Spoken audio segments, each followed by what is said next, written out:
J'ai une idée. Ouais. Et si on achetait un nouveau véhicule pour partir en week-end, en vacances Ah ouais. On pourrait acheter un fourgon. Ouais, alors c'est vrai que c'est un peu la mode en ce moment, mais je trouve que c'est un peu petit. Ouais, c'est un peu petit le fourgon. Ah non, alors un camping-car avec une capucine, comme ça on pourrait mettre les potes en haut, ça serait génial. Combien de fois dans l'année on part avec les copains? Ouais, c'est vrai. 7,40 m, alors j'ai vu la taille des camping-cars, 7,40 m, ça va être Ouais, bien. pourquoi 7,40 m? Moi je trouve que c'est très très grand 7,40 m et il faut le stationner après. Ouais. 6 mètres alors. Camping-car de 6 mètres, ça doit être bien. Ah non, 6 m c'est la taille d'un fourgon. Autant acheter un fourgon. Comme on n'y arrivera jamais. Bonjour à toutes et tous. Bonjour les camping-caristes. Alors vous avez bien compris que la petite scène précédente, c'était juste pour faire une introduction pour savoir quoi choisir comme camping-car, sachant que c'est très difficile vu le nombre de modèles. C'est énormément difficile de choisir un camping-car, à savoir que, hélas, le camping-car que vous voulez vraiment, je suis désolé de vous le dire, il n'existe pas. Le mot-clé dans votre choix du camping-car va être compromis. C'est très important. Et vous allez vite comprendre aussi qu'un avantage dans le monde du camping-car égale un inconvénient. Donc les différents critères vont être, en premier, la forme de votre camping-car. Est-ce que vous allez choisir un intégral ou un profilé? Pourquoi et à quoi va vous servir votre camping-car? Il faut savoir si on veut partir longtemps, en week-end, à 2, à 4. Toutes ces constantes vont nous dire quel véhicule choisir. Après, ce qu'il va falloir faire, vous prenez une feuille de papier, un crayon. Et tout simplement, vous allez cocher ce que vous voulez et ce que vous ne voulez pas dans votre camping-car. La longueur de votre camping-car, elle peut varier entre 5,40 m et plus de 7,40 m. Effectivement, mais on sait que c'est pas forcément la longueur qui compte, c'est la façon dont on peut s'en servir. C'est vrai, il peut y avoir des grandes différences.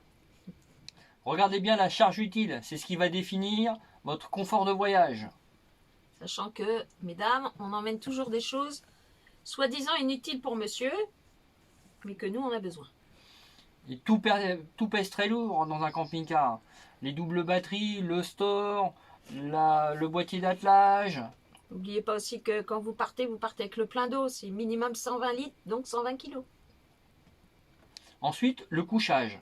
À savoir, est-ce que vous allez privilégier un lit central, un lit à la française, voire même un lit en hauteur, pavillon, en pavillon.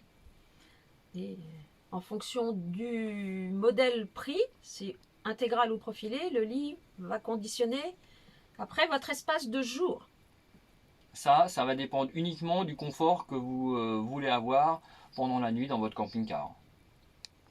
Évidemment, l'espace jour. Alors comment choisir son espace jour? Ça va dépendre un peu de l'utilité que vous allez faire de votre camping-car. Est-ce que ça va être pour partir plus l'été ou plus l'hiver?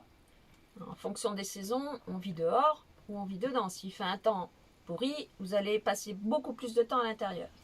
Et après, quelles sont vos habitudes? Est-ce que vous aimez bien être à l'extérieur de votre camping-car ou à l'intérieur? Nous, je dois avouer, on est assez casaniers, on reste souvent dans notre camping-car. Oui, alors est-ce que c'est par fainéantise de sortir le matériel ou parce que on n'aime pas les courants d'air ou le soleil? Ouais, peut-être. Donc vous avez bien compris la façon de faire. Vous allez tout simplement prendre une feuille de papier, vos critères, et vous allez plus y déroger. Après, il faut cocher dans chaque cage ce qui est important ou pas pour vous. C'est ce qui va conditionner les compromis que vous avez à faire. Allez, dessinons très simplement le camping-car qu'on veut acheter. Allez. Donc, on a dit profilé ou intégral. On va partir sur un intégral. Pour nous, un intégral. On va partir sur la taille. On va partir sur un 7 mètres. Voilà. Le couchage. Moi, c'est lit central. On va partir sur un camping-car à lit central. Le salon, pour nous, allez, on peut faire une petite divergence, un petit salon en L ou salon face-face. Moi, je préfère le face-face. Mais bon, après, allez, on verra ce qu'on va trouver. On peut faire le compromis sur le salon. Et bien voilà, notre camping-car sur la feuille est dessiné. Est-ce que par hasard, notre camping-car, ça serait pas un Itineo 700 MB? Apparemment, avec nos choix, on en est arrivé à ce choix-là. Eh ben, je crois que notre camping-car est un camping-car Itineo 700 MB. On l'a trouvé. Voilà, en espérant que cette petite vidéo à tendance humoristique vous aura aidé à choisir votre camping-car. N'hésitez pas à aller sur les forums, poser des questions, renseignez-vous.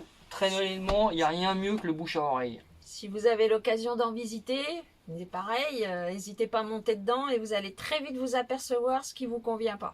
Mais surtout, j'insiste sur la feuille de route et vous n'en sortez pas. Voilà.